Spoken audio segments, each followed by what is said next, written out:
इधर नीतीश कुमार की मौजूदगी में हुई इफ्तार पार्टी में लगा लाल किले का पोस्टर सियासी चर्चा का मुद्दा बन गया, क्योंकि अटकलें लगी कि इस पोस्टर के जरिए नीतीश ने इशारों में प्रधानमंत्री पद पर दावा ठोक दिया। वैसे ये अटकलें पहले भी लग चुकी हैं कि नीतीश पीएम पद का उम्मीदवार बनना चाहते हैं। माना जा रहा है कि इस वजह से नीतीश ने तीसरा मोर्चा बनाने की कोशिश की, जिसके लिए उन्होंने जमीन आसमान एक कर दिया। लेकिन पटना के फुलवारी शरीफ में हुई इफ्तार पार्टी ने तो नीतीश के मन की बात खुलकर जाहिर कर दी, क्योंकि इफ्तार पार्टी में मंच के पीछे लाल किले का बड़ा सा पोस्टर लगा नजर आया। माना जा रहा है कि ये नीतीश का प्रधानमंत्री पद पर दावा ठोकने का तरीका है, जिसे उन्होंने इशारों में दुनिया को बता दिया। नीतीश की इन तस्वीरों ने देखते ही देखते सियासी गलियारों में नई बहस छेड़ दी। इस बीच बीजेपी ने नीतीश पर तंज कस दिया।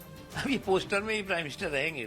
नीतीश ने विपक्षी पार्टियों को एकजुट करने के लिए दिल्ली के कई चक्कर लगाए, जिसका जिक्र उन्होंने खुद ही किया था। वो कांग्रेस की आनाकानी से नाराज भी दिखे। हालांकि उन्होंने खुलकर कभी नहीं कहा कि वो पीएम की रेस में है, लेकिन माना जा रहा है कि इफ्तार पार्टी की इन तस्वीरों ने नीतीश की इच्छा जाहिर कर दी, जिससे कांग्रेस और राहुल गांधी के विपक्ष को एकजुट करने के मिशन को झटका लग सकता है। उधर रूस का समर्थन करने के आरोप में यूक्रेन में चर्च के एक बड़े पादरी को नजरबंद कर दिया गया। यूक्रेन की सुरक्षा एजेंसी ने आरोप लगाया कि उस पादरी ने यूक्रेन पर रूस के युद्ध को सही बताया, जिसके बाद कीव की एक अदालत ने जांच होने तक मित्रोपोलित पवलो नाम के पादरी को घर में नजरबंद करने का आदेश दे दिया। साथ ही निगरानी के लिए उनके पैर पर एक उपकरण भी लगा दिया गया। हालांकि पादरी ने अपने ऊपर लगे आरोपों को राजनीतिक साजिश बताते हुए खुद को यूक्रेन का वफादार बताया। На выборы молился, а сегодня удостоили мне такой великой чести.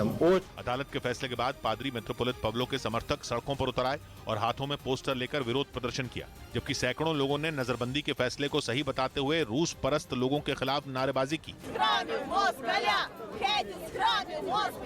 कीव में प्रदर्शन के दौरान पादरी मित्रोपोलित पवलो के समर्थक और विरोधी आमने सामने आ गए।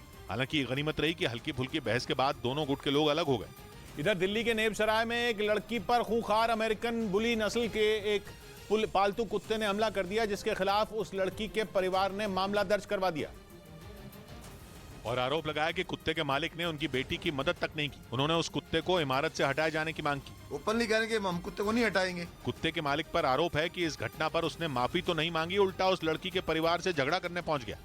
इस बीच नेटो में अमेरिका के स्थायी सदस्य ने भारत से जुड़ा एक बड़ा बयान दे दिया, जिसके बाद कहा जाने लगा कि नेटो को इस वक्त भारत की मदद की सख्त जरूरत महसूस हो रही है और माना जा रहा है कि इसकी बड़ी वजह चीन है। नेटो एक सैन्य गठबंधन है जो उत्तर अटलांटिक देशों के लिए बनाया गया था, इसीलिए एशिया में नेटो की दिलचस्पी ने कई सवाल खड़े कर दिए। जिसके बाद नेटो में अमेरिका के स्थायी सदस्य जूलियन स्मिथ को सफाई भी देनी पड़ी।